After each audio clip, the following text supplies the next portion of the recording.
SoundCartel. There are plenty of people innovating systems and products, but many of them don't really understand the problem being solved, if one even exists. So how do you discover the why and save a whole lot of time and money? From SoundCartel, I'm Nicole Goodman, and this is Business Essentials Daily.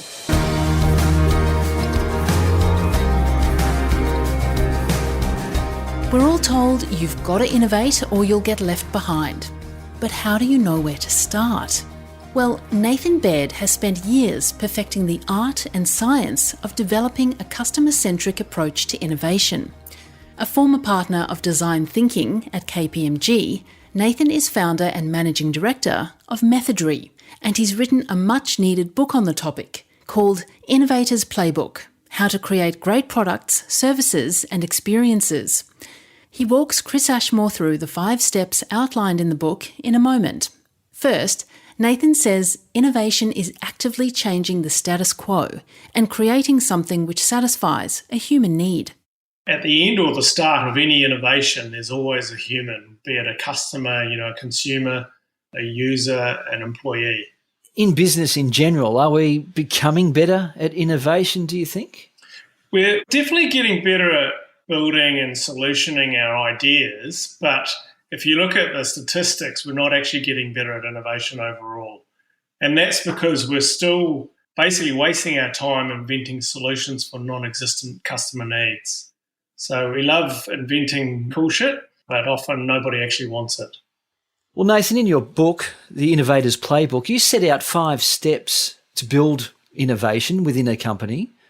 Can you walk us through each one, perhaps starting with the first step? Yes, the first step's around getting started, identifying where you want to focus. So creativity and innovation love some focus.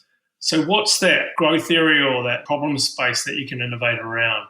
So, it could be, how do we get more kids cycling if you're, a cycling brand or something like that? Or it could be, if you're in HR, how do we improve our employee onboarding experience? So it's a big opportunity to improve, but you don't yet know what the problems are that we need to solve for.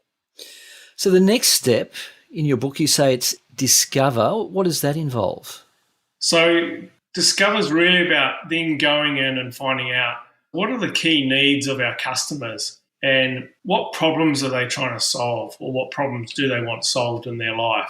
So we need to go out and we talk to them, we even observe them in situ and talk to experts around them to find out what are those key pain points and needs. Is that where a lot of businesses get it wrong? They don't particularly focus on the customer and what the customer wants. It's what they think the customer wants? Definitely. We have this tendency to jump to the solution. As human beings, we love creating ideas and we're more in flow when we're creating ideas, and we love building stuff. So we often jump to the solution at the expense of actually identifying a customer need first. So how do you find out what the customer does need? Is that the next step, is it? Yeah, so once we've gone out and, we've interviewed them and observed them and things like that, we then need to really distill what are those key needs and pain points. And often that's something we do with a cross-functional team, in a workshop, lots of butcher's paper and whiteboards, and really getting down to why is that need so important or so hard for them to solve. How do you get the customers in a room, or how do you do the practicality of doing the surveys, doing the research? Well, pre-COVID, you'd actually go out and meet with them, You want to go and see them in situ and when they're actually experiencing that product or that service. So they're not having to remember the needs or pain points. It's very fresh with them. You may go shopping with them. You may go banking with them, depending on what the project is about. So you actually go out and experience it with them, but also asking them a lot of questions. Now with COVID, we're doing it more through tools like Zoom, through the telephone, but you can still ask to observe, their current environment and things like that through the camera and that.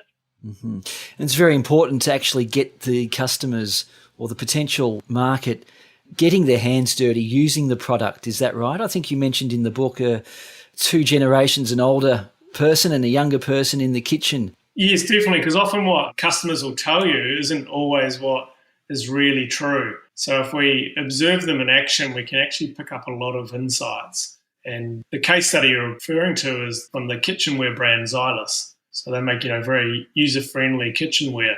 And by observing some customers, they're able to see how they use and misuse their product so they can design a better product for the future. Step 4, is that creating the ideas, is it?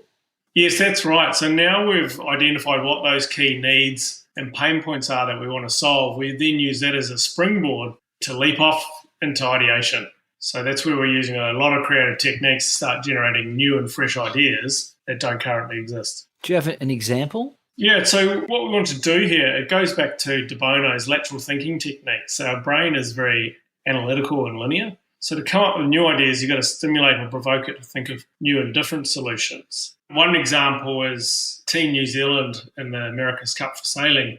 They had this analogy of throwing the tennis ball as far away from the boat as possible in terms of that was their idea, and then reeling it back to make it work. So one idea they had, which was key to them retaking the America's Cup, was on a sailing boat, you have the grinders who are winding the sails up and down and trimming the sails. Now they're using their arms to do that. They said, how else could you do this? What other sports are there? And they looked at cycling, and your legs are obviously bigger muscles than your arms and shoulders. So they literally changed the grinders from using the arms to actually having bikes on the boat. So they had spin bikes on the boat effectively, plus they had ex-Olympic cyclists on the boat. And they got the sails going up and down with those, and I guess the rest is history. They won the America's Cup. They did. Apparently they had an Aussie skipper, but we often skip past that part. Now, the final step, what's that? So you've got these great ideas, but you've been, in your workshop room and your innovation lab, and really what you need to do is bring them to life as quickly and cheaply as possible so you can take them back to the customer and get some feedback. So we can find out, are they as passionate about these ideas as we are? So we call that experimentation. So that's prototyping, testing, and then learning, getting that feedback. If the feedback's not so good, we make some changes and then take it back out to them again. If the feedback's really bad, we may kill the project there and then and head to the nearest spa and review our learnings. Well, finally, what mistakes should listeners avoid when it comes to creativity and design? Yeah, so the main one, which we did touch on a little bit earlier, is that avoid that desire to jump to the solution. We often fall in love with our solutions. We get very passionate about them, but fall in love with the problem, not the solution, and start there. That was Methodry founder and Managing Director, Nathan Baird, author of Innovator's Playbook, How to Create Great Products, Services and Experiences.